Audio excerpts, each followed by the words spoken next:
Hello and welcome to Draconic's Otome Corner, the show where I help you find new Otome games to play. Today we will be talking about Psychedelica of the Ashen.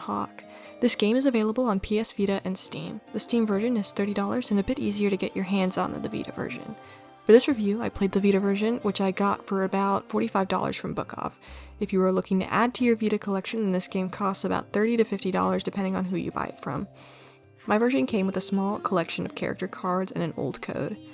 Before we start, I would like to clarify that I will only talk about things mentioned in the early game and will not mention any major spoilers in this review. Now let's begin. After clicking start, the game takes you to the naming screen, which lets you name a male and female version of the character, as you will be switching between the two throughout the game. For this review, I'll be referring to the MC as Jed. I highly recommend that if you want to put your name here, to put your name in the male spot, as the female name is barely mentioned by any character in the game. Actually, I don't think any of the love interests call you by the female name, ever. I think the art in this game is very beautiful once you get used to it. The characters' faces, when I first looked, felt a bit long, but after a while I got used to it and it stopped bothering me. This was just a personal issue I had at the start. The colors used are very cool tones and fit the snowy town that this game takes place in. The background art and CGs are very well done and help capture some great moments in the game. Overall, the art is nice and I like some of the unique style choices, like the patterned highlights in the character's hair. In this story, you play as a woman who is cross-dressing as a man. The reason she has to do this is because of the witch's curse. The people of this town all believe that every misfortune is because of a witch with red eyes, and Jed was born with one red eye. The red eye isn't always visible though, it only turns red when her emotions are heightened. Living as a man helps to eliminate any suspicion she might be a witch, and so she continues to live as one even though she wishes she could just be an ordinary girl. Jed lives in a tower outside of town with the character Ashen.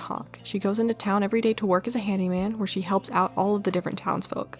One day, she receives a job from a man who lives at the church. Every 20 years, the church is supposed to bring out the Kaleido Vita for the upcoming spring festival. While no one remembers what it is supposed to be or represent, Lawrence believes it is a symbol of peace and not having it could spark a war. You see, the town is ruled by two families, the Wolves and the Hawks. Tensions are constantly high and the two can never seem to agree on how to run the town. Jed does not want everyone to start fighting, so you spend the game looking for this object to help keep the town peace. For the first chunk of the game, you'll be exploring these maps. Each section will have 3 different types of episodes. The first is Town Memories, marked in pink. These are little interview questions asked to different characters and townspeople. The dialogue isn't super exciting, but reading through these collects a type of currency that you can spend at the antique shop. The antique shop is where you can buy different notes and episodes to add to the story. I highly recommend playing through the Town Memories and buying everything from the antique shop if you want to 100% the game and unlock all the endings. The next is short story episodes marked in blue. These are side stories where you interact with the main and side characters. These are great to help you get to know and bond with characters in the game. I highly recommend taking your time and playing through all of these before you get to the angst-filled stages of the later half of the game.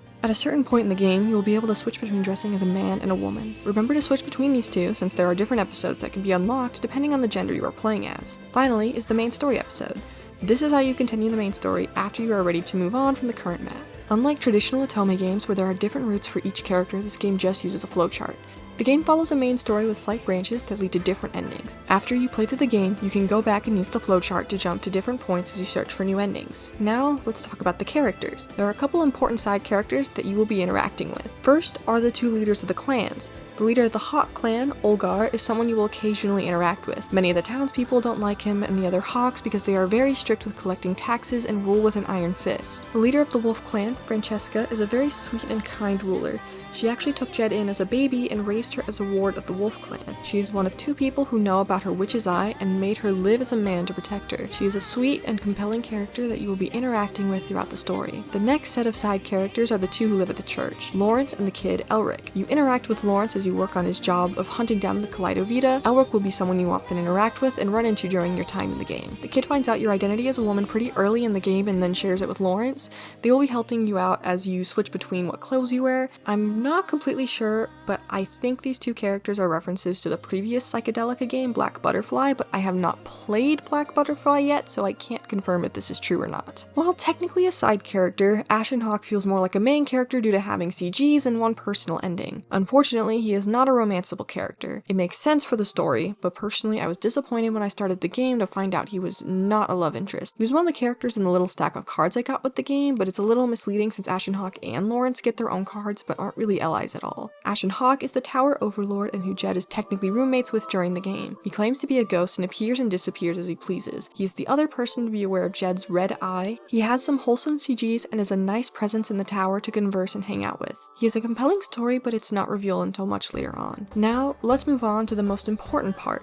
The love interests. Levon is one of the 2 sons of the wolf clan that Jed grew up with. He's a strong leader and next in line to be head of the wolves. He is kind to the townspeople and good with a sword. He tends to be a little overprotective of Jed, but not overbearing. His romantic moments are nice, but personally, I didn't really care much for his character. I found his ending to be underwhelming, and I didn't really care about the little romance scenes we got with him, but if you like sweet, protective characters, then you will probably enjoy Levon. Levi is the other brother you grew up with and is the younger of the 2. He's very bright and teases Jed a lot. He runs the Vigilantes, which is the wolf group of soldiers that help protect and keep order in the town. He's a fun character and grew on me a lot throughout the game. His silly energy and dog-like attitude as he always comes running whenever he sees Jed makes him an entertaining character to interact with. Even though I liked his character, I struggled to enjoy his romance. While he has an interesting story that is revealed throughout the game, his personal ending felt like the romance was just thrown on top for the sake of being an Otome game. While there was a little bit of build-up, I didn't like how the writing of moving into a romance with him felt. I struggled to put my feelings on this character into words because while in theory his romance made sense, I feel like the execution just wasn't done as well as I would have liked. The Wolf brothers have an issue as allies since most of the game is spent with MC being dressed as a guy and them interacting more like brothers or childhood best friends rather than romanceable characters. While this makes for an interesting switch when Jed dresses up as a woman, I still couldn't bring myself to care as much about these 2 as love interests.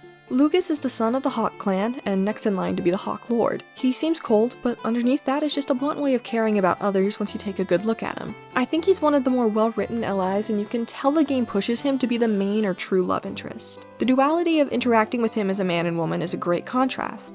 As a man, he knows that you are part of the Wolf clan and tends to be more cold when talking to you. As a woman, he shows much more romantic interest as you 2 bond throughout the story. The romance here is much better written than the Wolf brothers. His romance feels natural and being a part of opposing clans brings a slight enemies to lovers tone to the story. A compelling character and enthralling romance guaranteed to keep you hooked on the story. The final love interest is Hugh. This interesting character doesn't show up until partway through the story. He is a mysterious traveler and seems to know more than he lets on. Once again, I cannot confirm, but he seems to be connected or at least know things about the Black Butterfly game. Surprisingly, he grew to be my favorite love interest. While I don't think that his romance is objectively better written than Lucas, his character and romance managed to sweep me off my feet. He has a compelling story to unravel and I really liked all of his endings. His personal romance ending also felt the most like a separate route compared to the rest of the game, which helped for an actual romance to blossom. There's not much else I can say about his character without spoiling things, but I think he's a great love interest and character. Finally, I want to talk about our MC Jed. Jed has become one of my favorite protagonists in an Otome game. She has a great story and a well-written personality. Her dilemma of having the witch's eye and dressing as a man makes for a great character struggle. While she enjoys her life and the friends she has, you can tell she really yearns to be able to live as a girl but can't due to the fear of being accused as the witch. I was extremely invested in her story and struggles as she unravels the mysteries and tries her best to save the town she grew to care about so much. While there are benefits to having a Mary Sue or amnesiac character for the player to project onto, I love having a well-written protagonist because it really adds to the story. The first ending I got was the heroine or true ending. I won't say any spoilers about it, but it was my favorite ending and conclusion to the game as it felt the most in character for her after playing through the whole game. Overall, I loved her as a character and she was definitely one of the best parts. One of my main issues with this game is that it really lacks in the romance department, especially for an Otome game, but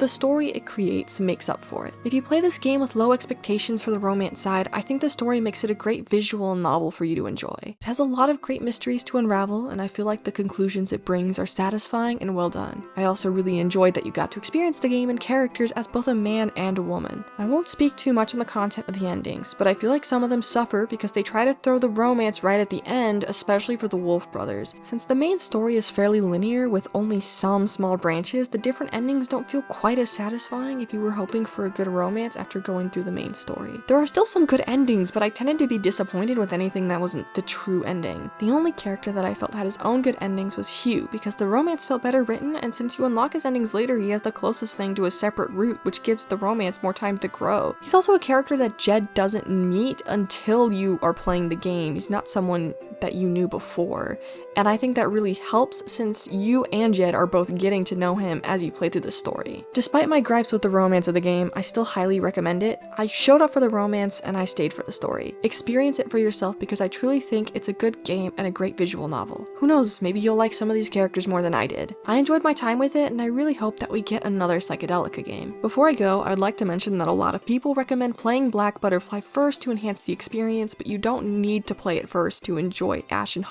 I plan to hunt it down and play it myself, so let me know if you want to see a review of that game. Overall, I really recommend Ashen if you enjoy a good story or are looking for a new game to add to your Vita collection. Thank you all so much for watching. Please like and subscribe if you want to see more videos like this on the channel. Your support means a lot to us. If you want more game recommendations, we cover other genres like farming sims, dress up, decorating, etc. Let us know in the comments below what you want us to cover next, and in the meantime, we will keep looking for more great games to recommend to y'all. Thanks for watching!